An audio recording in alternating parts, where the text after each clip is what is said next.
Wait. Before we start, just want to make sure we're clear here. While this podcast talks about sobriety, mental health, and addiction, it is not meant to replace professional medical advice. Welcome to Sisters in Sobriety. I'm Kathleen. And I'm Sonia. And we're ex-sisters-in-law, brought together in marriage and bonded through our sobriety journey. Join us as we talk sobriety, addiction, and everything in between. You're in for quite a ride. And our Substack is buzzing with amazing content, from creative mocktail recipes to insightful courses and reflective exercises. There is something for everyone. Don't miss out. It's a great way to add some extra joy and depth to your journey. Check it out. Today, we are thrilled to welcome Whitney Combs to Sisters in Sobriety. Whitney is a nationally board-certified health and wellness coach with a unique focus on addiction recovery. After achieving sobriety in 2017, she transitioned from her career as a physician's assistant to pursue her passion for helping women create lives free from alcohol. With a deep understanding of the complexities of addiction and a background in medicine, Whitney brings a holistic and compassionate approach to her coaching practice. One of the hallmarks of her work is her philosophy of compassionate accountability. Whitney's approach blends empathy with actionable steps, guiding her clients to take ownership of their recovery journey while extending grace to themselves. Through her programs, Whitney helps women navigate sobriety with confidence, whether they're in the early stages of recovery or looking to deepen their sense of purpose and well-being. So today, we're going to be diving into the ways Whitney's approach is transforming how people think about recovery and healing. Whitney, we are so excited to have you on the show. Welcome. Thank you so much. I'm really excited to be here. I appreciate the offer to come and chat about this. It's something that's so near and dear to my heart, and I could talk about recovery all day long. So this is a lot of fun for me. So could we, but we promise to not go all day. But can you start with sharing your personal journey towards sobriety and what inspired you to make that change? Absolutely. I am one of those people who always had a pretty dysfunctional relationship with alcohol. I never knew if I was going to have 2 or 10, and didn't really have an off switch most of the time. And that started really in college. A lot of binge drinking, a lot of blacking out, and a lot of thinking it was normal, Yeah. just really because it was part of the culture of the people that I was surrounded with. Everybody drank heavily. Everybody, I thought everybody blacked out. I think now looking back, I think that's not the truth, but I just assumed that my experience was the common experience. So fast forward to probably my 30s, I was still doing a lot of social drinking, a lot of binge drinking on the weekends, but things started to get a little more intense. And then right at the end of my 30s, so as I was turning 40, in 2016, things really just went off the rails. And I never could really pinpoint. It was partially, I was working a job that was asking more of me than I was capable of giving. I was raising 4 young children in a blended family, which was very challenging. And so some combination of these things just threw my drinking off the rails. And I went from pretty much weekend binging to daily drinking to really manage the stress of life. I didn't realize that's what I was doing at the time, but in retrospect, I see that I was really just drinking at all of the stress I was experiencing. And so 2016 was a nightmare. And many, many, many times over the course of 2016, I tried to moderate initially and then started trying to stop because it wasn't serving me. It wasn't working. And then it was a pretty ordinary day of drinking that actually, I say, brought me to my knees. My husband, on January 1st, I was recovering from a cold. We hadn't gone out New Year's Eve because I was under the weather. My husband took all the kids to the pool because you can do that in Florida in January. So they all went to the pool, giving me some time to rest and recuperate, recover. And instead of doing that, I sat on the back porch and drank 2 bottles of wine. And I woke up the next morning just as they say, kind of sick and tired of being so sick and tired. I recognized, well, for whatever reason, I recognized in that moment something had to change. I had to really figure this thing out, or I was going to continue to sit on the back porch and drink 2 bottles of wine Mhm. instead of living my life.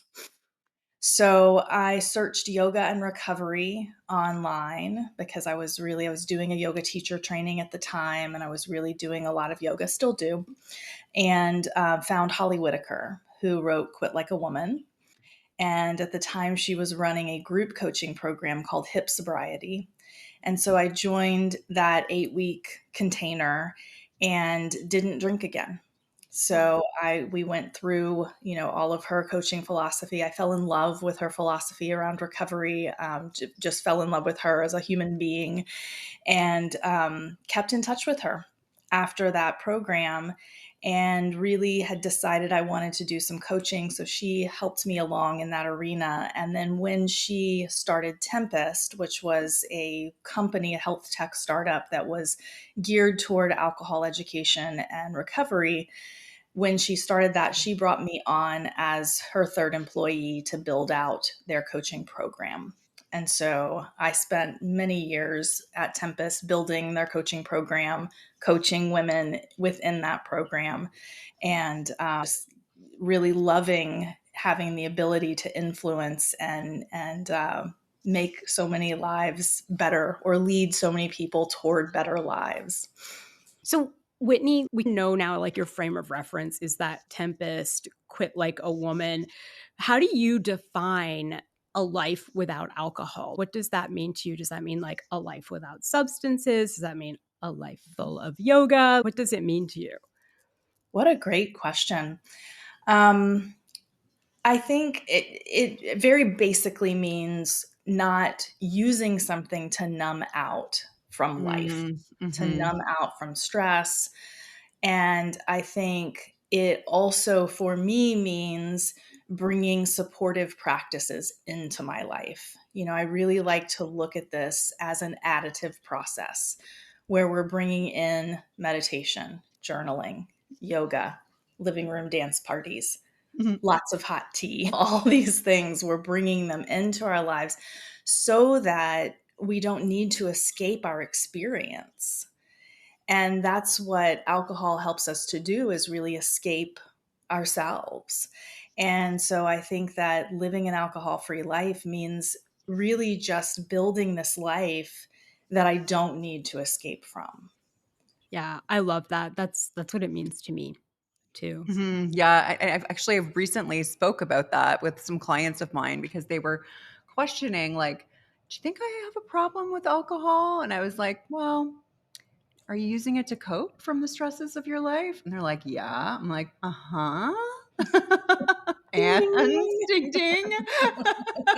Yeah, But I think a lot of people don't think that, right? They're like, "Oh, well, that's what it's used for. It's right. used to relax from the Yeah. stresses of life." And it's like, "Wait a second."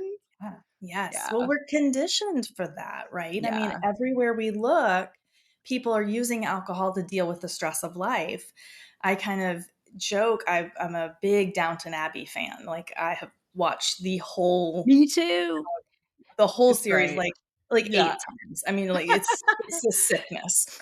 But that's how I cope with life. That's how Yeah. I Me numb out too. right now. Yeah. I swear I was going through a really difficult time, and I binge watched Bridgerton, Oh, and it reset my brain. yes. Yeah. Yes. Yes, yes. And I've watched Bridgerton too. It's not as bad with the alcohol as Downton Abbey is. No. Like in Downton Abbey, every time something stressful happens, people are reaching for that Yeah. decanter, that crystal decanter of whiskey or whatever's in it. And it's just interesting because I think we're just inundated with these messages For that we're sure. It's so supposed to be using. normalized. I Yes, so feel normal. like mom culture too, like, Yes. time to grab the bottle of wine, girls. It's been a Mhm. stressful day with the kid. It's like it's totally normalized. Yeah. Absolutely. Mommy juice. Yep. Yeah. So this Absolutely. sort of relates to my next question actually is Mhm. like, how has your perspective on alcohol and its role in society evolved since your journey into Oh, sobriety? yeah. I didn't think much about it when I was drinking. Mhm. There was no reason to think about it. And so certainly in recovery, my core belief is that alcohol is not evil. I Mhm. don't Mhm. demonize alcohol in our house. I have teenagers, and my fear is that if I tell them, and I do tell them the truth, I tell them it's dangerous, it's a toxic substance, it's a poison, it's addictive, and you've got to be careful. And I know you're going to experiment with it. You're not a bad person for doing that. And, we just need to help you figure out how to do that responsibly. And so I think initially in recovery, I was very, I don't know, maybe self-righteous is the right word. And, I am living a clean life and I am sort of holier than thou kind of attitude. And I've come down from that and kind of come to this place where everybody has to figure out their own relationship. There's no Mm. right way to do this. Well, there's no right way to do recovery, but there's also no right way to kind of walk through the world. And if you're using alcohol responsibly and you're not using it to cope with life, and, then I don't really see a problem with it as long as people Mhm. know. Like, I'm so grateful for this Surgeon General thing because Yes. now, yeah, so now people know it's a poison. Now people know it causes cancers and they can we do all kinds of things that are bad for us. So if they can do it with their eyes wide open, that feels okay. Kathleen, do you know about the American Surgeon General, wanting I to put do. I Yeah. do. 'Cause Yes. yeah, and I mean, in Canada, I guess it was, like, maybe 18 months ago, maybe less, they basically came out and said there's no amount of alcohol that's safe. So that was a step for us, but we actually, in the province I live in, I feel took a step back because we could not buy alcohol in grocery stores or convenience stores, Yeah. and then Mm. all of a sudden they expanded. So Oh, on one hand, they're saying no amount is safe, and then on the other hand, they're like, "Here, have more access to let's it." make it more Yeah. accessible. Yeah, Yeah. so I think it's great that in the US they were Yeah. are they doing it or just proposing it? I think it's just proposing it at this point. Yeah. Yeah. Okay. But that's Yeah. a big deal. It It's a is a big big deal. deal. It is. Yeah. I don't know how many people sent me that clip, that newspaper Yeah. clip, or yeah, and everybody was like, look at this, look at this. And I'm like, yes, I've known this for years, I people. know. Yeah. So I'm sure they asked Kathleen this too as a therapist, but how do you maintain your own well-being while supporting others in recovery? Yeah. Mhm. It's challenging, right? It's hard to give so much of yourself emotionally, and I do that with my clients. I can't not do that. Then to maintain your own sense of self and your own recovery. And so I have lots of lots of practices that I'm pretty superstitious about. I have my non-negotiables, the things that I know I have to do every day or every week to stay the course. Mhm. And so I do those things. And for me, that's a meditation and a journaling practice. It's a movement practice, and it's kind of keeping my head in the game with either creative practices or some kind of cognitive endeavor. And by that, I just mean reading or listening to podcasts. Just keeping myself up to speed on things. But if I don't do those things, then I'm not okay. And if I'm Mhm. Mhm. not okay, I can't show up for my clients. And so there's my motivation, right? Is Yeah. to be able to show up for people, I have to first show up for myself. Yeah, I feel the same way as a therapist. I have to have those practices. Mhm. However, it's interesting because what you just said, Whitney, is like for me to show up for other people, I have to show up for myself. I feel like that could be universal. Yeah. Yeah, for sure. Yeah. 100%. Not And just for people in the healing profession, yeah, just for anyone that has anyone else in their life, actually. right. That's depending on them. Yes. Yeah. Yes. Yes. We need this message, I think, particularly for mothers. Yeah. It's an important message.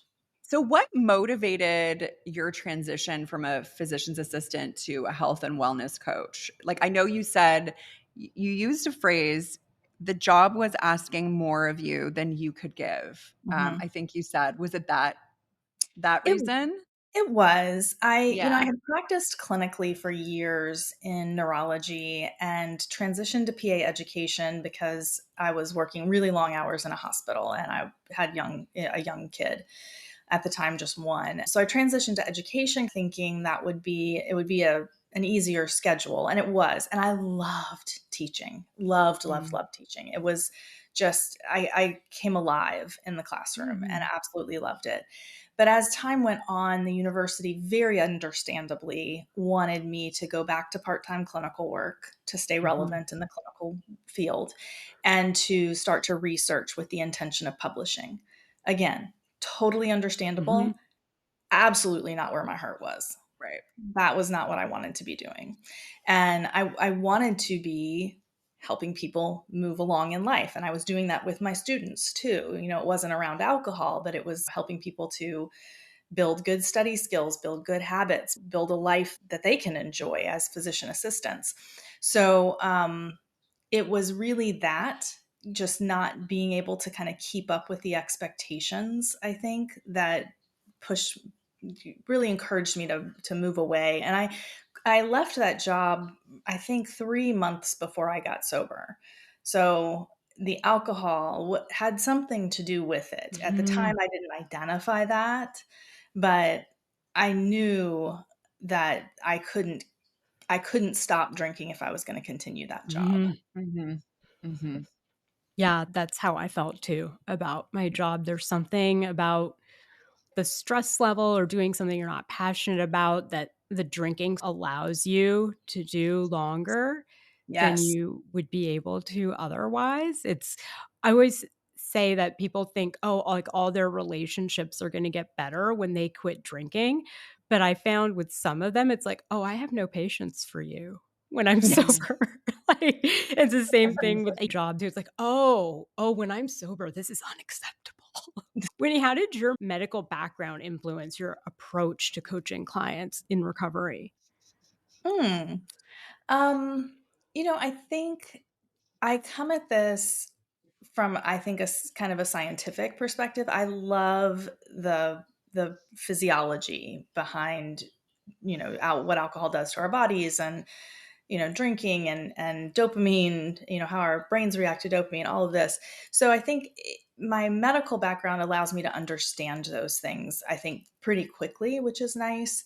And I also learned as a physician assistant how to connect with people around things that were troubling them, because I had to, my patients, when I was practicing, most of them had seizure disorders, and there was a lot of concomitant depression and anxiety to go along with that, understandably. And so I learned in that position how to kind of meet people where they were and help them to, just continue to move forward despite this diagnosis. And so I think that that's kind of what I do now, is I meet people where they are and help them to move forward into a higher level of functioning. What challenges, Whitney, did you face during your own recovery, and how have they shaped your coaching? I have had one night of drinking since I got sober on January 2nd of 2017. It was right before the pandemic, right before the world shut down. I Mm. had been on a trip with my daughter, my youngest daughter, to see a girlfriend. Low stress trip.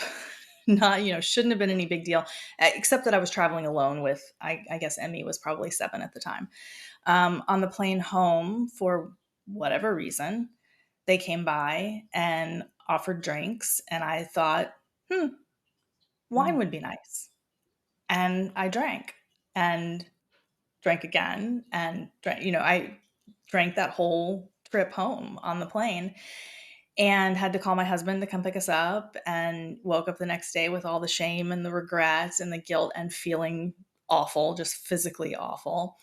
Um, but I think that experience has helped me to really understand folks who are in that cycle of, stopping and then slipping back into old habits, of stopping and then slipping back in, and recognizing that I had to give myself grace for that slip. It had to Mhm. be nothing more than information. It couldn't be that I was broken and defective. That was not what I believed. It was just information that if I could go back, look at what happened, figure out how to keep that from happening again, and then move forward from that place, it was okay. That's one thing I help folks do, is to really just recontextualize those slips as something that is just data. I mean, I think Annie Grace calls them data points. Mhm. Mhm. Yeah. And so the slips are just information. We say that all the time, All the and time. I think all the time, and I think it's true, and I'm so like, I love to hear you say that, like, it happened to you, Hmm. Mhm. that it wasn't like, you know, it happened, you felt the shame the next day, and you were like, "Okay, this is just data." And what did you learn from that? I'm curious. What was the data for you that you learned from that? Yeah, I mean, I do think, just very, very superficially, I learned to be careful on airplanes and in Mhm, airports. Huh, mhm. You Yeah. know, interesting. Yeah. really triggering places for a lot of Yes. people, like very, very triggering. And so, I don't think I have traveled alone since. I think I could at this point, but for a little while, I was kind of like, I need a buddy. I need my Mhm. ride or die Mm, for a little bit. And I think too, just recognizing that good stress is still stress. So I'd yes. had all this, Yeah. fun stuff happen. I'm visiting my best friend. I was with my daughter. I was, everything was kind of fun and good. And I drank. And so I have to recognize that it wasn't negative stuff that got me there. It was the happy good stuff. And it kind of caught me off guard. Mhm, So it just, I think too, just kind of helps me to keep my guard up when my nervous system is ratcheted for any reason. mhm. So I that's was really, talking to someone last week, and they said what surprised them the most was when they were in recovery and something positive would happen, that was a trigger, like the celebration yeah. was a trigger for drinking, and I totally understood that. Like, I think for me, everything was a trigger, so, like, good, bad, anything in between, but Me it too. makes sense, like weddings, things that you wanna celebrate your birthday, it can Mhm. definitely be a trigger. Yeah. And again, we're conditioned to that. We see it all over the media. We see it, Yeah. that is what people are doing. People are happy and drinking because they're happy. And we're supposed to do that. It's maddening. It Mhm. is maddening. There are 2 things I regret in my recovery, and one is that I never got to go to rehab because it seems like it would be Mhm. kind of fun, and I have never had a slip, and so I sometimes it's almost scarier to not have had a Yeah. slip because I don't know what it would look like now almost 8 years later, and I think sometimes it does give you this feeling of like you're not relatable because, most people have a slip. But I always tell people like I quit every day for 10 years and then drank every day. So Yeah. I Yeah. did have like I Yeah. had 1,000 slips. Right. And so when I did finally quit, it was like, look, I've tried this before and it hasn't worked. So now we talk, about different types of programs like 12 step and like SMART and recovery Dharma. But Mhm. can you discuss the role of holistic approaches in your coaching practice? Yeah. When I think about holistic coaching, I just really think about including the whole mind, body, and spirit. And I think Mhm. that that's so important. Um, you know, Addiction, alcohol use disorder, however you want to talk about it, touches every area of our lives. It touches our relationships. It touches our environment and our career. It touches our body. It touches our spirit and our mind. And so I think that a recovery plan has to really touch all of those things too. And so I use something that I call, that was developed really by a gentleman named John Dupuy and then made more accessible by Holly. But we use a recovery map that basically splits a person's life into 4 quadrants: my mind, my body, my people, and my world. And we look for practices in each of those areas to support recovery. And it's nice to kind of organize it in that way, because then you can look at this map and you can kind of see where the holes are. Maybe I'm not doing enough in this mind category to feed my spirit, to feed my mind. Or maybe it's, a body category. I'm not doing enough movement, or I'm not hydrating like I could be. So it lets you kind of see where the holes are, which is really nice. But I just think it's so important to really address the whole organism, because Mhm. again, the alcohol touched everything. So we need to touch everything as we're recovering. Mhm. We're going to switch gears a little bit, Whitney, Yeah. and we want to talk about compassionate accountability. And Mhm. so, how do you define that, and why is it important in the recovery process? I don't have a succinct definition of compassionate accountability. It is more of a kind of a philosophy that I Hmm. live by and I work by. It's this idea of combining the need to be committed, the need to have some discipline and practices, with the ability to give ourselves some space and to give ourselves some grace. And Hmm. so pulling those things together, they can feel they're in opposition, but I don't think they are in practice, because I think we can set compassionate goals for ourselves. We can, Yeah. instead of setting this goal of like, I'm going to get on the Peloton for 45 minutes a day, 5 days a week into, eternity.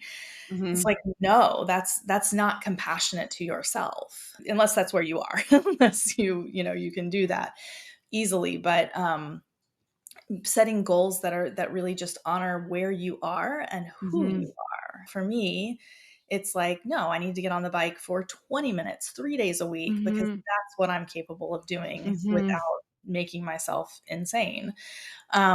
So I think it's just that idea of combining the more disciplined, committed approach with this Hmm. ability to just really meet yourself where you are, let yourself just be who you are, and let that, kind of come through in your recovery, if that makes sense.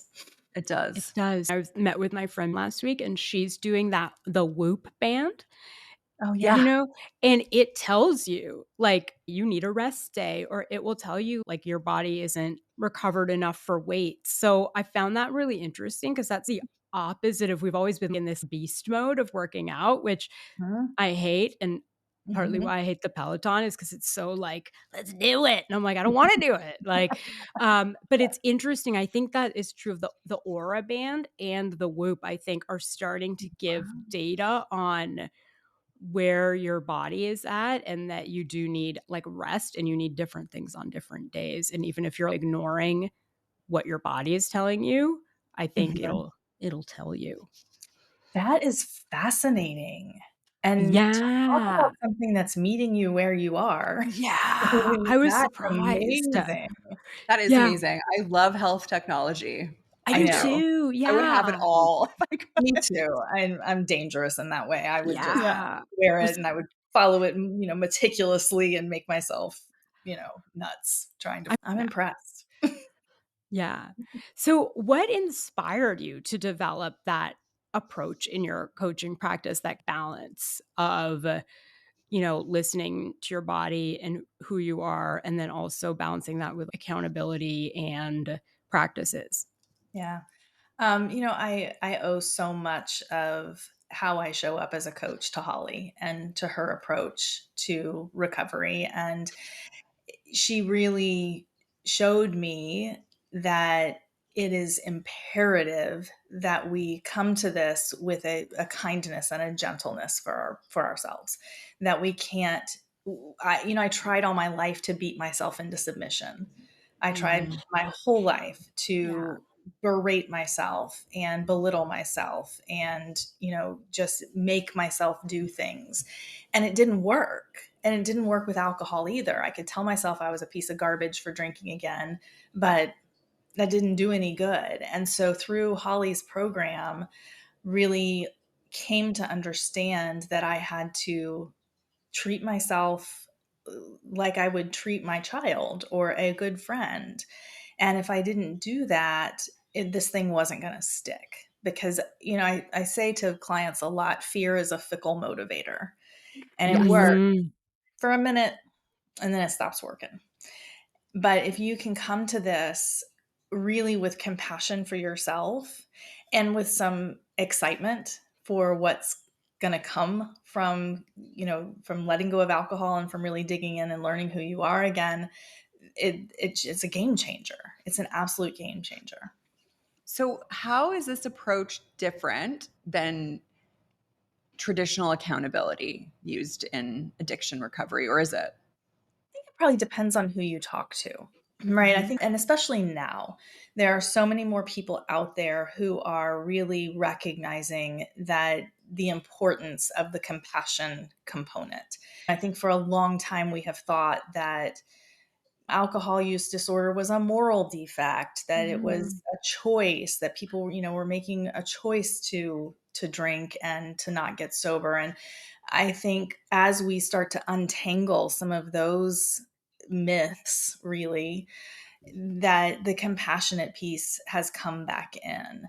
Now, I will Mhm. say that I think, there are, and I love 12-step programs. I think they're absolutely fantastic. They work for the people they work for. They did not work for me. It was not the approach I could take. And a lot of that was because of some of the underlying philosophy there is you're broken, you're deficient, and you need to be fixed. And I kind of come at this from a like, I'm not broken. I told myself my whole life I was broken, and that didn't do any good. I'm not broken. I don't need to be fixed. I need to be guided. I need to be supported. I need to be held and loved. And I just think that that's the only way that I was going to get sober. The absolute Mhm. only way I was going to get sober. I was not going to do it by believing that I was broken. Mhm. Yeah, I totally agree. I agree exactly with what you said about the 12 step. It for the people that it works for, Yeah. it Yeah. works. Yes. But it doesn't work for everyone. We really like to talk about practical strategies here because I have trouble understanding like vague concepts. So, what strategies can you use to balance compassion and accountability? I think a lot of it is figuring out where you are in a given moment and allowing yourself, like knowing yourself well enough to know kind of how you're showing up in a given space. And so that takes some self-inquiry, right? And so that's a Mhm. strategy, I think, is to really kind of dig in and to understand where you are and how you're showing up. And then I think it's meeting yourself in that place rather than saying, here are the things that I have to get done. Here are, I've been told I have to meditate, I have to move my body. Instead, it's this idea of looking inward, figuring out where you are in a given moment, and then figuring out kind of using that strategy of what do I need right now, and figuring out what you actually need in a given moment rather than what you should be doing. So that self-inquiry and just meeting yourself where you are really the biggest pieces of that for me. Yeah, we've talked about the like shoulding yourself. Mhm. Yeah. Yeah. My therapist tells me not to should on myself. Yeah, I say that to my clients too. I'm like, Yeah. "This Don't should on should. yourself. Don't shit on yourself." Yeah, exactly. When looking at your coaching practice, how do you evaluate a client's readiness for change when they begin with you? I ask them. Yeah. It's definitely that Are is you wanting definitely to one. change or are you Right, not? right. Because we can't do this for anybody but ourselves. You can feel ready to change for someone else, but again, it's fickle. Like it just doesn't last. And so when I do initial discovery calls, I'm listening for that readiness Mhm. talk. The I'm sick and tired of feeling this way. Mhm. I am committed to moving forward to doing something different. And then I have direct questions in my intake that are, how motivated are you? How much time are you planning? Do you anticipate being able to spend on your recovery? Just very direct questions. And, when people are unmotivated, that's a conversation. Mhm. That's just a discussion that we need to have because there's no reason to put time, money, energy into this thing if you're not willing to explore the possibility of change. I don't think you have to come to it like, I'm definitely done. I'm definitely not ever drinking again, because I definitely have clients who come in and are still trying to kind of evaluate how they want alcohol to show up in their lives. And that's great. But I think unless you're willing to make some changes and unless you're willing to invest your time and energy into that, wait. The therapist I know this, like that we no client that comes in to see me is the same. So Mhm. how do you tailor your coaching to meet the needs of each client? That just starts with listening. Mhm. Really taking the time to let the client talk and let the client, we know what we need to heal. I truly believe that each of us knows deep inside somewhere what we need. And so my job is to listen to what the client needs. And, again, I keep saying this 1,000 times this morning, but meeting them where they are. And Mhm. that takes some time to kind of figure out where they are. But I think it's easy to come to this with kind of this prescriptive attitude of you need to drink hot lemon water every morning and meditate for 10 minutes and do your gratitudes. But that doesn't work for everyone. And Mhm. so if I don't take the time to just hear what they've tried, what resonates, what they're willing to try, then it's useless. So it is all about listening in my mind. Mhm. Yeah. Yeah. So, onto more practical strategies. How Mhm. do you help clients navigate social situations where alcohol is Mhm. present? I have an acronym that I use for that, and it's DEAR, We love an DEAR. acronym. You Yeah. love an acronym. Okay, here you go. So the D is dream big, and that is a step of really visualizing the event. And I encourage people to visualize from the moment that they're getting dressed and ready without a cocktail, without pre partying, all the way through the event, enjoying themselves, having fun, laughing, talking, being engaged and engaging, all the way up to the next morning after they go through the night sober and wake up feeling clear headed and proud. So that's the D, that's the dream big. Or, yeah, dream big. The E is exit strategy. I always have a plan to get the heck out of Dodge. If that means having my Uber app, updated with my latest credit card information, whatever that means, I have a way to get out. And if I can't like physically leave a situation, I am real clear with folks that they need to not feel trapped. So you can always go to the bathroom, lock yourself Mhm. in there and do some breathing, or phone a friend or post on an online forum, somehow get out of the situation. And then the A is alternate beverage, always having something in your hand when you're socializing, because it's so much easier to move or to move through without people asking you constantly what you want to drink. You're like, I don't need anything. I've got it in my hand. So I'm there. And I'm the queen of mocktails, love mocktails. And then the R is reward.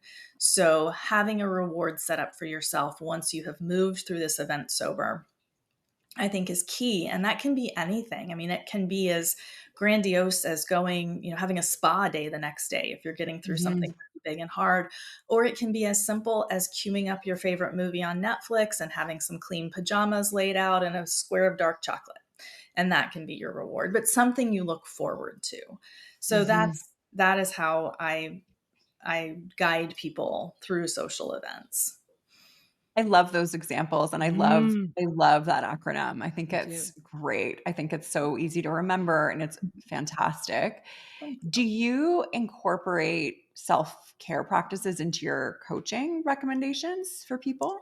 Absolutely. Yeah. Absolutely. Yeah. So as part of that whole recovery map, I think there's self-care that happens in every area. So in my mind, we're nourishing our mind and body. That's however you're doing that. That's self-care.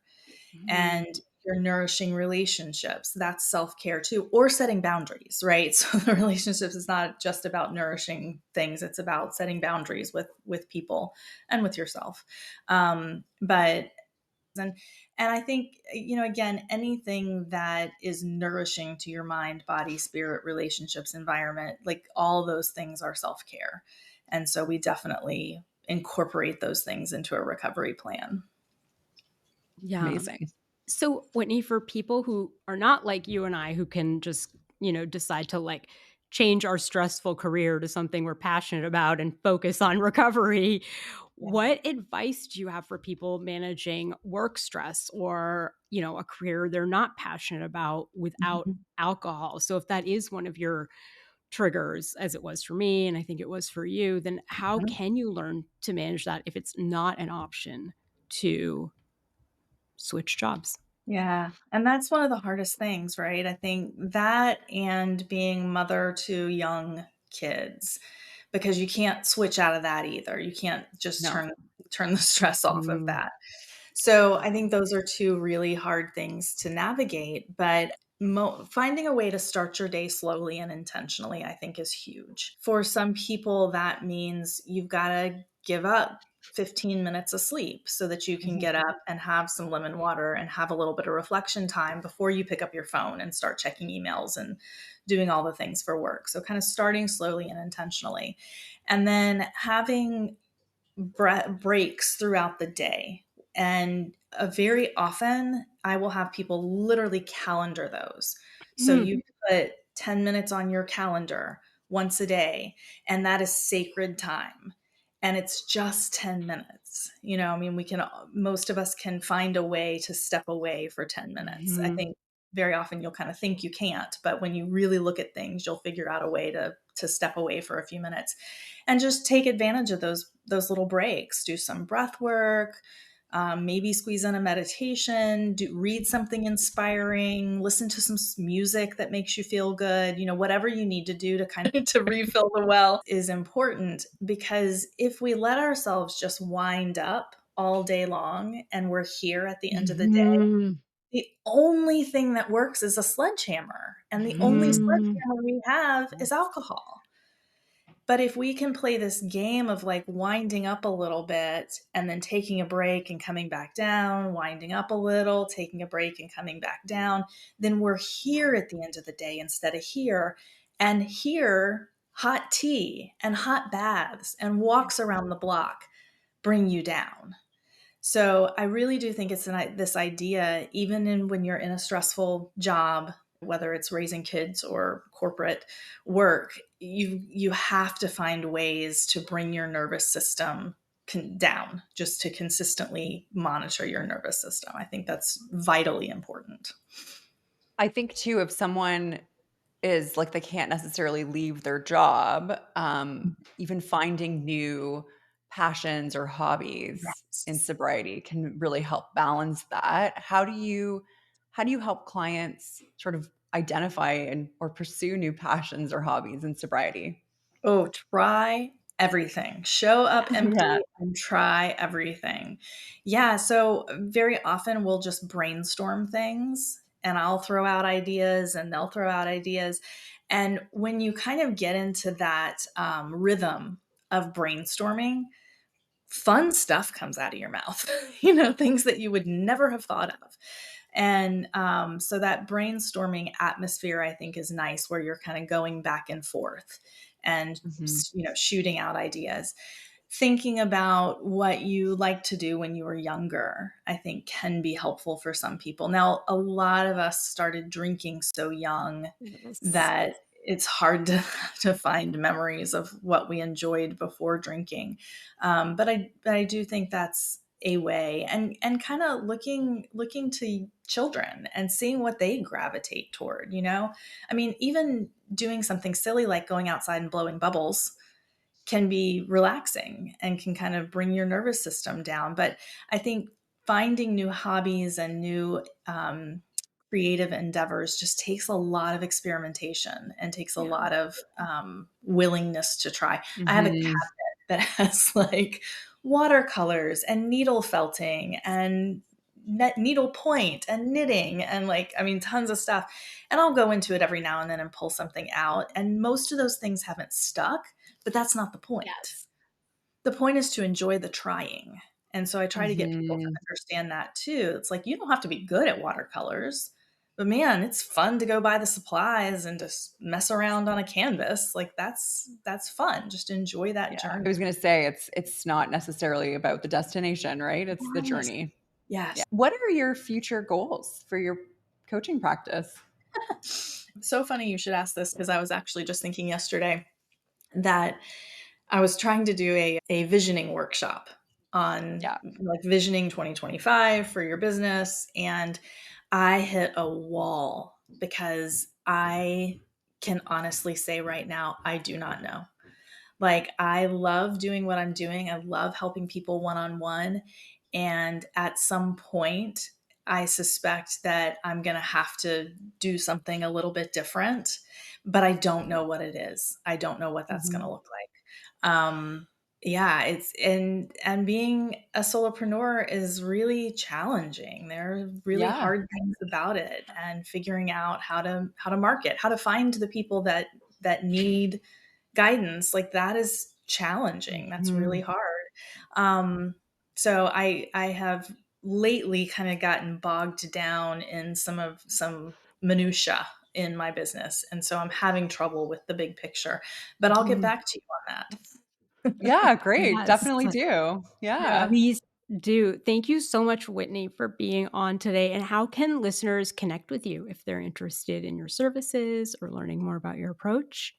Absolutely. Instagram is a reasonable way to get in touch with me, Whitney.combs on Instagram. And then my website is whitneycombs.com. And my email is whitney@whitneycombs.com. And I love when people connect with me, just letting me know how people are doing, or what your experience is, or where you are in your journey. Even if there's no intention of ever engaging in any kind of services, I really enjoy talking to people about this. So please do reach out. Great. Well, thank you all for listening to Sisters in Sobriety, and we will see you next week. This was Sisters in Sobriety. Thank you for listening and being with us today. If you want to learn more about sobriety and meet your community, find us at sistersinsobriety.substack.com. Are you a sister in sobriety? Then reach out on social media. We'd love to hear from you. If you're feeling generous, leave us 5 stars and a review and follow us wherever you listen. You'll never miss an episode. Until next time.